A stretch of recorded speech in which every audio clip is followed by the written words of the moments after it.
ಬಂಧುಗಳು ಕಾಮೆಂಟ್ಸ್ಗಳನ್ನ ಮಾಡಿದ್ರು. ಇವತ್ತಿಲ್ಲಿ D C ಅವರು ಇರಬೇಕಾಗಿತ್ತು ಅಂತ ಹೇಳಿ ನಿನ್ನೆ ಶ್ರೀಮತಿ ಶುಭಾ ಕಲ್ಯಾಣ್ ಅವ್ರ ಜೊತೆ ಇದನ್ನ ಚರ್ಚೆ ಮಾಡಿದ್ವಿ. ಇವತ್ತಿನ ಕಾರ್ಯಕ್ರಮದ ರೂಪುರೇಷೆಗಳ ಬಗ್ಗೆ ಅವರು ನವದೆಹಲಿಗೆ SC ಕಮಿಷನ್ ಎನ್ಕ್ವೈರಿಗೆ ಇವತ್ತಲ್ಲಿ ಹೋಗಲೇಬೇಕಾಗಿತ್ತು.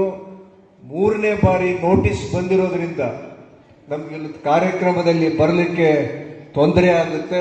ಆದರೆ ಮುಂದಿನ ದಿನಗಳಲ್ಲಿ ಯಾವುದೇ ಕಾರ್ಯಕ್ರಮದಲ್ಲಿ ನಾನು ಉಪಸ್ಥಿತಿ ಇರ್ತೀನಿ ಅಂತ ಹೇಳಿ ಅದನ್ನು ವಾಗ್ದಾನ ಮಾಡಿದ್ದಾರೆ.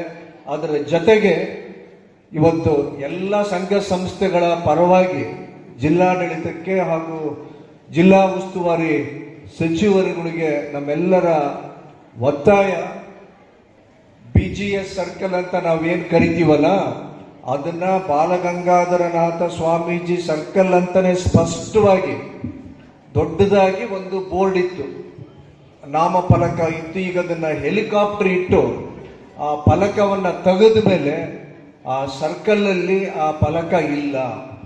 ಆ ದೊಡ್ಡದಾದಂತ ಒಂದು ಫಲಕದ ಜೊತೆಗೆ ಪೂಜ್ಯರ ಪ್ರತಿಭೆ ಅಲ್ಲಿ ಅನಾವರಣ ಆಗಬೇಕು. ಹಾಗೇನೆ ಕೆಂಪೇಗೌಡರ ಹೆಸರಲ್ಲಿ ವಿಶ್ವವಿದ್ಯಾಲಯದಲ್ಲಿ ಒಂದು ಅಧ್ಯಯನ ಪೀಠದ ಜೊತೆಗೆ ಅವರ ಬಗ್ಗೆ ಸಣ್ಣದಾದಂಥ ಒಂದು ಕೈಪಿಡಿಗಳು, ನಾವು ಶಾಲೆ ಓದ್ಬೇಕಾದ್ರೆ ಸಣ್ಣ ಪುಸ್ತಕ, ದೊಡ್ಡ ದೊಡ್ಡ ಗ್ರಂಥ ನಮಗೇನು ಬೇಡ. ಈಗಿನ ಮಕ್ಕಳು ಯಾರೂ ಅದನ್ನ ಓದ್ತಾ ಇಲ್ಲ. ಸಣ್ಣದಾದಂಥ ಕೈಪಿಡಿಗಳು ಕೆಂಪೇಗೌಡರ ಬಗ್ಗೆ ಮಾನ್ಯ ಪೂಜ್ಯ ಸ್ವಾಮೀಜಿಗಳಾದಂಥ ಬಾಲಗಂಗಾಧರನಾಥ ಸ್ವಾಮೀಜಿಗಳ ಅವರ ಸಾಧನೆಗಳ ಬಗ್ಗೆ ನಮಗೆಲ್ಲ ಶಾಲಾ ಕಾಲೇಜುಗಳಲ್ಲಿ ಹಂಚಿಕೆ ಮಾಡಿದರೆ ಶಿಕ್ಷಣ ಇಲಾಖೆ ಅಥವಾ ಜಿಲ್ಲಾ ಪಂಚಾಯತ್ ಉಸ್ತುವಾರಿ ಇರ್ತಕ್ಕಂಥದ್ದು, ಹಾಗೇನೆ